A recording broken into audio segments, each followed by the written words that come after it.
निम्नलिखित में से कौन वैश्वीकरण का आर्थिक कारक है? तो इसमें से एफडीआई, आईएमएफ और वर्ल्ड बैंक है। तो इसका राइट आंसर हो जाएगा आपके पास option D, all of these. Next है आपके पास फ्री ट्रेड एग्रीमेंट का उद्देश्य क्या था? तो फ्री ट्रेड एग्रीमेंट्स का उद्देश्य जो था वो आपका व्यापार बाधाएं कम करना था। तो इसका राइट आंसर हो जाएगा आपके पास ऑप्शन ए, व्यापार बाधाएं कम करना। नेक्स्ट है निम्नलिखित कथनों पर विचार कीजिए। उदारीकरण से प्रतिस्पर्धा बढ़ती है, उदारीकरण से निजी क्षेत्र की भागीदारी बढ़ती है। तो इसमें से कौन सी स्टेटमेंट सही है? इसमें से आपकी दोनों स्टेटमेंट जो हैं वो आपकी बिल्कुल सही है। उदारीकरण से प्रतिस्पर्धा बढ़ती है और उदारीकरण से ही निजी क्षेत्र को भागीदारी बढ़ती है। इसमें से आपकी दोनों स्टेटमेंट जो हैं ये बिल्कुल सही हैं। नेक्स्ट है ट्रांसपोर्ट रेवोल्यूशन का वैश्वीकरण में योगदान क्या है? तो ये है आपका तेज शिपिंग, कम लागत और समय की बचत। तो इसका राइट आंसर हो जाएगा आपके पास option D, all of this. अभी तक आपने इकोनॉमिक्स का पहला पार्ट नहीं देखा हो तो मैंने कमेंट सेक्शन में पिन करके एक लिंक दिया है। उस लिंक को क्लिक करके आप इकोनॉमिक्स के पहले पार्ट को देख सकते हो। और हाँ, वो जो पार्ट जो रहेगा वो आपके लिए बहुत इम्पोर्टेंट होगा, खास के लिए जेबीटी कमीशन वालों के लिए। नेक्स्ट क्वेश्चन है निम्नलिखित में से कौन तकनीकी कारक है? तो इसमें से आपका इंटरनेट, मोबाइल संचार, सैटेलाइट, ये सभी जो हैं ये एक आपका तकनीकी कारक है। तो इसका राइट आंसर हो जाएगा आपके पास ऑल ऑफ दिस। नेक्स्ट है कैपिटल मोबिलिटी का अर्थ क्या है? तो कैपिटल मोबिलिटी का अर्थ जो है वो आपका ऑप्शन है पूंजी का अंतर्राष्ट्रीय प्रभाव है। तो इसका राइट आंसर हो जाएगा आपके पास ऑप्शन ए, पूंजी का अंतर्राष्ट्रीय प्रभाव। नेक्स्ट है निम्नलिखित कथनों पर विचार करें। ग्लोबल फाइनेंशियल इंस्टीट्यूशन वैश्वीकरण को बढ़ाता है, ऊंचे आयात शुल्क वैश्वीकरण को प्रोत्साहित करते हैं। तो इसमें से आपकी ऑप्शन ए केवल पहली स्टेटमेंट जो है ये आपकी सही है, मतलब ग्लोबल फाइनेंशियल इंस्टीट्यूट वैश्वीकरण को बढ़ाता है, बिल्कुल सही है। नेक्स्ट है आउटसोर्सिंग का बढ़ना किस कारण संभव है? तो ये है इंटरनेट, सस्ती श्रम शक्ति, बेहतर संचार, ये सभी जो हैं ये आपकी आउटसोर्सिंग का बढ़ना कारक है। तो इसका राइट आंसर हो जाएगा आपके पास ऑप्शन डी। नेक्स्ट है ग्लोबलाइजेशन को सामाजिक रूप से बढ़ावा मिला है क्योंकि ये लोगों की सोच वैश्विक हुई, सांस्कृतिक आदान प्रदान बढ़ा और शिक्षा और जागरूकता बढ़ी। तो इसका राइट आंसर हो जाएगा आपके पास option D, all of this. Next निम्नलिखित में से कौन सा राजनीतिक कारक है? तो इसमें से व्यापारिक समझौते, नीति सुधार, अंतर्राष्ट्रीय सहयोग जो हैं ये आपके राजनीतिक कारक है। तो इसका राइट आंसर हो जाएगा आपके पास option D, all of this. Next है एक्सचेंज रेट सिस्टम में सुधार से क्या होता है? तो ये होता है व्यापार आसान होता है, निवेश बढ़ता है और विदेशी लेन देन सरल होता है। तो इसका राइट आंसर हो जाएगा आपके पास option D, all of this. Money का मुख्य कार्य क्या है? मतलब पैसे का मुख्य कार्य क्या है? तो ये है आपका विनिमय का माध्यम, मूल्य का मापन, मूल्य का संचय। तो इसका राइट आंसर हो जाएगा आपके पास ऑल ऑफ दिस। नेक्स्ट है बार्टर सिस्टम की सबसे बड़ी कमी क्या है? मतलब विनिमय प्रणाली की सबसे बड़ी कमी क्या है? तो ये है डबल कॉन्सिडेंस ऑफ वांट। तो इसका राइट आंसर हो जाएगा आपके पास option A, double coincidence of want. Next है निम्नलिखित कथनों पर विचार करें। आधुनिक मुद्रा सरकार द्वारा जारी की जाती है, मुद्रा का मूल्य उसकी धातु पर निर्भर करता है। तो इसमें से केवल पहली स्टेटमेंट जो है ये आपकी सही है, जो आधुनिक मुद्रा सरकार द्वारा ही जारी की जाती है। नेक्स्ट है चेक एक प्रकार का क्या है? तो चेक एक क्रेडिट क्रेडिट इंस्ट्रूमेंट है। तो इसका राइट आंसर हो जाएगा आपके पास option B, credit instrument. Next है आपके पास डिमांड डिपॉजिट का उदाहरण क्या है? तो डिमांड डिपॉजिट का उदाहरण जो है वो सेविंग अकाउंट है। तो इसका राइट आंसर हो जाएगा आपके पास ऑप्शन बी। नेक्स्ट है आरबीआई का मुख्य कार्य क्या है? तो आरबीआई का नोट छापना, बैंकिंग नियंत्रण, मौद्रिक नीति बनाना, ये सभी जो हैं आरबीआई का मुख्य कार्य है। नेक्स्ट है निम्नलिखित कथनों पर विचार करें। आरबीआई भारत का केंद्रीय बैंक है, आरबीआई सरकार के लिए बैंकर का कार्य करता है, बिल्कुल सही है। दोनों स्टेटमेंट जो हैं ये आपकी सही है।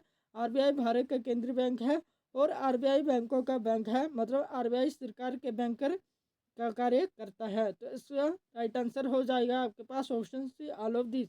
नेक्स्ट है CRR का अर्थ क्या है? तो CRR का अर्थ जो है वो आपका कैश रिजर्व रेशो है। तो इसका राइट आंसर हो जाएगा आपके पास option A cash reserve ratio. Next है रेपो रेट में वृद्धि से क्या होता है? तो रेपो रेट में वृद्धि से ऋण महंगा होता है। तो इसका राइट आंसर हो जाएगा आपके पास ऑप्शन सी ऑप्शन बी ऋण महंगा होता है। नेक्स्ट है निम्नलिखित में से कौन से बैंक का कार्य नहीं है? तो इसमें से नोट छापना जो है ये बैंक का कार्य नहीं है, और बाकी जमा स्वीकार करना, ऋण देना और भुगतान सुविधा देना, ये सभी जो है ये बैंक का कार्य है। नेक्स्ट है क्रेडिट का अर्थ क्या है? तो क्रेडिट का अर्थ जो है वो भविष्य में भुगतान का वादा है। तो इसका राइट आंसर हो जाएगा आपके पास ऑप्शन बी भविष्य में भुगतान का वादा है। नेक्स्ट है ओवरड्राफ्ट सुविधा दी जाती है। तो ओवरड्राफ्ट सुविधा किसके लिए दी जाती है? ये दी जाती है करंट अकाउंट में। तो इसका राइट आंसर हो जाएगा आपके पास option B current account. Next है निम्नलिखित कथनों पर विचार करें। बैंक जमा पर ब्याज देते हैं, बैंक ऋण पर ब्याज लेते हैं। बिल्कुल सही स्टेटमेंट है। तो इसका राइट आंसर हो जाएगा आपके पास ऑप्शन सी दोनों। बैंक जमा पर ब्याज देते हैं और बैंक ऋण पर क्या करते हैं? ब्याज को वापस लेते हैं। तो इसका राइट आंसर हो जाएगा आपके पास ऑप्शन सी दोनों। नेक्स्ट है मुद्रास्फीति का अर्थ क्या है? तो मुद्रास्फीति का अर्थ जो है कीमतों में वृद्धि है। तो इसका राइट आंसर हो जाएगा आपके पास ऑप्शन बी कीमतों में वृद्धि है। नेक्स्ट है मुद्रास्फीति को नियंत्रित करने के लिए आरबीआई का क्या बढ़ा सकता है? तो ये बढ़ा सकता है रेपो रेट। तो इसका राइट आंसर हो जाएगा आपके पास option A repo rate. Next है निम्नलिखित में से कौन औपचारिक ऋण स्रोत है? तो इसमें से है आपका बैंक। तो इसका राइट आंसर हो जाएगा आपके पास ऑप्शन सी बैंक। नेक्स्ट है सेल्फ हेल्प ग्रुप का उद्देश्य क्या है? तो सेल्फ हेल्प ग्रुप का उद्देश्य जो है वो आपका सामूहिक बचत, छोटे ऋण और वित्तीय समावेशन। तो इसका राइट आंसर हो जाएगा आपके पास option D all of this. Next है मनी सप्लाई बढ़ने से मान्यता क्या होता है? तो मनी सप्लाई बढ़ने पर मान्यता आपकी मुद्रास्फीति बढ़ सकती है। तो इसका राइट आंसर हो जाएगा आपके पास ऑप्शन है मुद्रास्फीति बढ़ सकती है। नेक्स्ट है निम्नलिखित कथनों पर विचार करें। बैंक क्रेडिट सृजन करते हैं, सभी ऋण अनौपचारिक स्रोतों से आते हैं। तो इसमें से कौन सी स्टेटमेंट सही है? तो इसमें से केवल पहली स्टेटमेंट जो है वो आपकी सही है, मतलब बैंक क्रेडिट सृजन करते हैं। नेक्स्ट है निम्नलिखित कथनों पर विचार करें। मुद्रा विनिमय का माध्यम है। दूसरी स्टेटमेंट क्या है कि मुद्रा मूल्य पर संचय नहीं कर सकती है। तो इसमें से पहली आपकी स्टेटमेंट जो है बिल्कुल सही है, और सेकंड स्टेटमेंट जो है वो आपकी गलत है। तो इसका राइट आंसर हो जाएगा आपके पास ऑप्शन ए केवल पहले। वीडियो को आगे बढ़ने से पहले अगर अभी तक आपने वीडियो को लाइक नहीं किया हो तो वीडियो को प्लीज़ लाइक कर दें, ताकि मुझे भी मोटिवेशन मिलेगी और आपके लिए और बढ़िया कंटेंट लेके आऊँ। तो नेक्स्ट क्वेश्चन है कि आरबीआई की स्थापना कब हुई थी? तो आरबीआई की स्थापना जो हुई थी वो आपकी 1935 को हुई थी। तो इसका राइट आंसर हो जाएगा आपके पास ऑप्शन है 1935। नेक्स्ट है निम्नलिखित में से कौन सा बैंक मुद्रा है? तो ये है आपका ऑप्शन सी आरबीआई द्वारा जारी नोट। तो इसका राइट आंसर हो जाएगा आपके पास ऑप्शन सी। नेक्स्ट आपके पास की कथन दिया है कि डिमांड डिपॉजिट कभी भी निकाला जा सकता है और टाइम डिपॉजिट निश्चित अवधि के लिए होता है। बिल्कुल सही है कि डिमांड डिपॉजिट जो है ये कभी भी निकाला जा सकता है, और टाइम डिपॉजिट निश्चित अवधि के लिए, मतलब कुछ सालों की एक अवधि दी होती है, उस अवधि में निकाली जा सकती है। तो इसमें से है आपकी दोनों स्टेटमेंट जो है बिल्कुल सही है। नेक्स्ट है रेपो रेट घटने पर क्या घटता है? तो रेपो रेट घटने पर ऋण सस्ता होता है। तो इसका राइट आंसर हो जाएगा आपके पास ऑप्शन बी ऋण सस्ता होता है। नेक्स्ट है मुद्रास्फीति का अर्थ क्या है? तो मुद्रास्फीति का अर्थ जो है कीमतों में असमानता वृद्धि है। तो इसका राइट आंसर हो जाएगा आपके पास ऑप्शन है कीमतों में असमानता वृद्धि है। नेक्स्ट है कथन दिया है कि CRR बढ़ने से बैंकों की ऋण देने की क्षमता घटती है, और दूसरा है कि SLR नगद रूप में ही रख जाता है। तो इसमें से पहली स्टेटमेंट जो है बिल्कुल सही है, और दूसरी स्टेटमेंट जो है वो आपकी गलत है। नेक्स्ट है SLR का पूर्ण रूप क्या है? तो SLR का पूर्ण रूप जो है वो सेचुरी लिक्विडिटी रेशियो है। तो इसका राइट आंसर हो जाएगा आपके पास ऑप्शन ए। नेक्स्ट है बैंक लाभ कमाते हैं, तो बैंक लाभ कहाँ से कमाते हैं? ये ऋण पर अधिक ब्याज लेकर। तो इसका राइट आंसर हो जाएगा आपके पास ऑप्शन बी। नेक्स्ट है, कथन दिया है कि चेक वैध मुद्रा नहीं है, चेक एक क्रेडिट साधन है। ये दोनों जो है स्टेटमेंट जो आपकी सही है, तो इसका राइट आंसर हो जाएगा आपके पास ऑप्शन सी। नेक्स्ट है, ओपन मार्केट ऑपरेशन का उपयोग होता है। तो ओपन मार्केट ऑपरेशन का उपयोग जो होता है वो आपका मुद्रा नियंत्रण है। तो इसका राइट आंसर हो जाएगा आपके पास ऑप्शन में मुद्रा नियंत्रण। नेक्स्ट है, भारत में नोट जारी करने का अधिकार किसको है? तो भारत में नोट जारी करने का अधिकार जो है वो आरबीआई के पास है। तो इसका राइट आंसर हो जाएगा आपके पास ऑप्शन बी आरबीआई।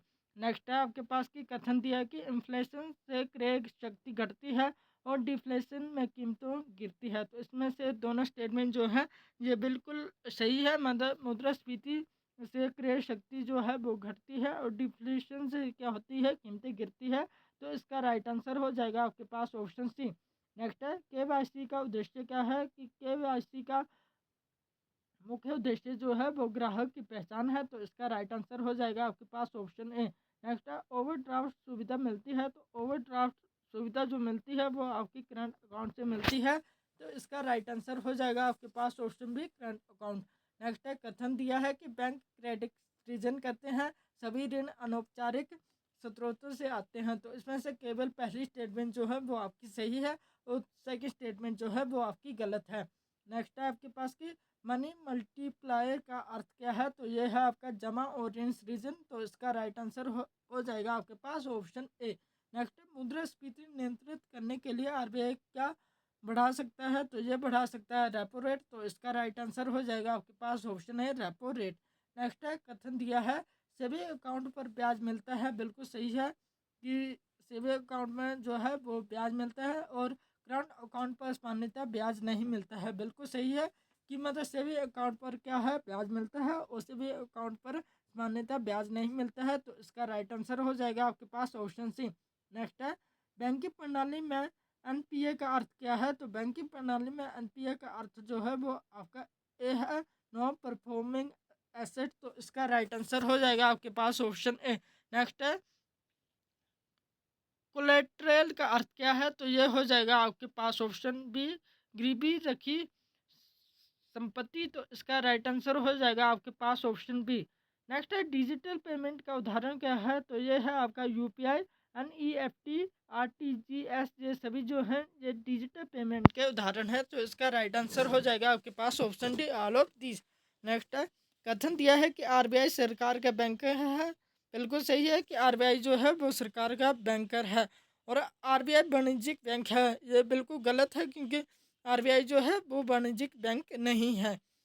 नेक्स्ट है, इन्फ्लेशन टारगेटिंग किसके द्वारा की जाती है? तो ये की जाती है आरबीआई के द्वारा। तो इसका राइट आंसर हो जाएगा आपके पास ऑप्शन है आरबीआई। नेक्स्ट है, लोन डिफ़िकल्ट का अर्थ क्या है? तो ये है आपका ऑप्शन बी, भुगतान ना करना। तो इसका राइट आंसर हो जाएगा आपके पास ऑप्शन बी। नेक्स्ट है, कथन दिया है कि हाई सीआरआर से मुद्रा पूर्ति घटती है और लो रेपो रेट से ऋण सस्ता होता है। तो इसमें से आपकी दोनों स्टेटमेंट जो है ये आपकी सही है।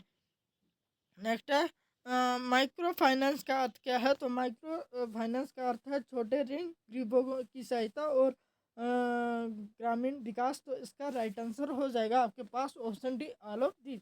नेक्स्ट है, एक्सचेंज रेट का संबंध किससे है? तो एक्सचेंज रेट का संबंध जो है वो मुद्रा मूल्य से है। तो इसका राइट आंसर हो जाएगा आपके पास ऑप्शन बी, मुद्रा मूल्य। नेक्स्ट है, कथन दिया है कि डिफ्लेशन में कीमतें गिरती हैं और हाइपर इन्फ्लेशन में कीमतें तेज़ी से बढ़ती है। तो इसमें से है आपकी दोनों स्टेटमेंट जो है बिल्कुल सही है।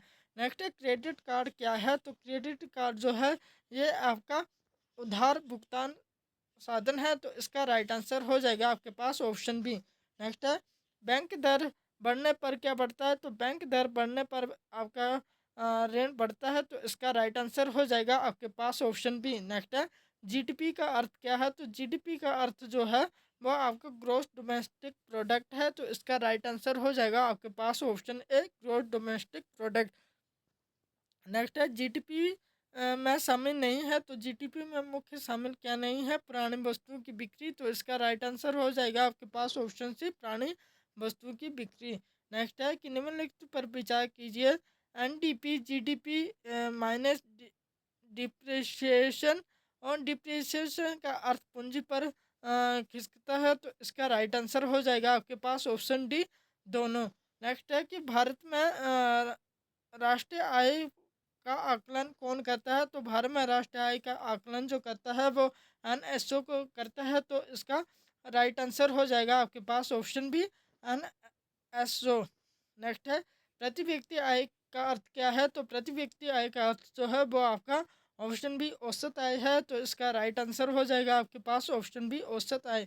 नेक्स्ट है निम्न में लिखित में से कौन प्राथमिक क्षेत्र में आते हैं? तो ये आते हैं आपका ऑप्शन ए बैंकिंग, तो इसका राइट आंसर हो जाएगा आपके पास option B, sorry, option A कृषि, तो इसका राइट आंसर हो जाएगा आपके पास ऑप्शन ए कृषि। नेक्स्ट है द्वितीय क्षेत्र किससे संबंधित है? तो द्वितीय क्षेत्र जो है ये आपका उद्योग से है, तो इसका राइट आंसर हो जाएगा आपके पास ऑप्शन ए उद्योग। तृतीय क्षेत्र का उदाहरण क्या है? तो तृतीय क्षेत्र का उदाहरण जो है वो आपका बैंकिंग है, तो इसका राइट आंसर हो जाएगा आपके पास ऑप्शन सी बैंकिंग। नेक्स्ट है निम्नलिखित कथनों पर विचार करें। क्या स्टेटमेंट दिए है कि मानव विकास सूचकांक एडीआई में शिक्षा शामिल है, एचडीआई में स्वास्थ्य शामिल है, तो इसमें से आपकी दोनों स्टेटमेंट जो हैं बिल्कुल सही है, तो इसका राइट आंसर हो जाएगा आपके पास ऑप्शन सी। नेक्स्ट है गरीबी रेखा का निर्धारण किस आधार पर किया जाता है? तो ये किया जाता है आपका कैलोरी उपभोग आय स्तर पर, उपभोग व्यय पर, तो इसका राइट आंसर हो जाएगा आपके पास option D, all of the. Video के आगे बढ़ने से पहले अभी तक आपने वीडियो को लाइक नहीं किया हो तो वीडियो को प्लीज़ प्लीज़ लाइक कर दें। नेक्स्ट क्वेश्चन है कि राष्ट्रीय राजकोषीय घाटा क्या अर्थ क्या है? तो राजकोषीय घाटा का अर्थ जो है कुल वे इक्वल टू कुल आय। नेक्स्ट है निम्नलिखित कथनों पर विचार करें। प्रत्यक्ष कर का बोझ स्थानांतरित नहीं किया जा सकता है, प्रत्यक्ष कर का बोझ स्थानांतरित किया जा सकता है, तो इसमें से कौन सी स्टेटमेंट सही है? तो इसमें से दोनों स्टेटमेंट जो हैं वो आपकी बिल्कुल सही है, तो इसका राइट आंसर हो जाएगा आपके पास ऑप्शन सी। नेक्स्ट है जीएसटी किस प्रकार का कर है? तो जीएसटी एक प्रकार का अप्रत्यक्ष कर है, तो इसका राइट आंसर हो जाएगा आपके पास ऑप्शन बी। नेक्स्ट है निम्नलिखित में से कौन सा मौद्रिक नीति का उपकरण है? तो इसमें से रेपो रेट जो है वो मौद्रिक नीति का उपकरण है, तो इसका राइट आंसर हो जाएगा आपके पास ऑप्शन ए। नेक्स्ट है भुगतान संतुलन में शामिल है, तो भुगतान संतुलन में आपका चालू खाता और पूंजी खाता दोनों जो हैं बिल्कुल शामिल है, तो इसका राइट आंसर हो जाएगा आपके पास ऑप्शन सी, दोनों। नेक्स्ट है निम्नलिखित कथनों पर विचार करें। व्यापार घटता है तब जब आयात निर्यात से बढ़ता है, व्यापार अधिशेष तब होता है जब निर्यात बढ़ता है आयात से, तो इसमें से दोनों स्टेटमेंट जो है बिल्कुल सही है। नेक्स्ट है मुद्रास्फीति मापने के लिए उपयोग होता है, तो मुद्रास्फीति को मापने के लिए सीपीआई और डब्ल्यूपीआई दोनों होता है, तो इसका राइट आंसर हो जाएगा आपके पास ऑप्शन सी। नेक्स्ट है बेरोजगारी का एक प्रकार जिसमें व्यक्ति काम खो रहा है पर काम नहीं मिलता है, तो उसे क्या कहते हैं? तो इसे आपका अनैतिक बेरोजगारी कहते हैं, तो इसका राइट आंसर हो जाएगा आपके पास ऑप्शन बी। नेक्स्ट है निम्नलिखित में से कौन पूंजीगत व्यय है? तो इसमें से आपकी सड़क निर्माण जो है पूंजीगत व्यय है, तो इसका राइट आंसर हो जाएगा आपके पास ऑप्शन सी। नेक्स्ट है आर्थिक विकास का मुख्य संकेतक क्या है? तो आर्थिक विकास का मुख्य संकेतक जो है वो प्रति व्यक्ति आय में वृद्धि है, तो इसका राइट आंसर हो जाएगा आपके पास ऑप्शन ए। नेक्स्ट है निम्नलिखित कथनों पर विचार करें, तो इसमें से है आपका दोनों स्टेटमेंट जो है ये बिल्कुल सही है। वीडियो के अंत में यही कहूँगा कि अगर ये वीडियो आपको एग्जाम के पॉइंट ऑफ व्यू से थोड़ी सी भी हेल्पफुल लगी हो तो वीडियो को प्लीज़ लाइक शेयर सब्सक्राइब करना ना भूलें। Thank you. जय हिंद, जय हिमाचल।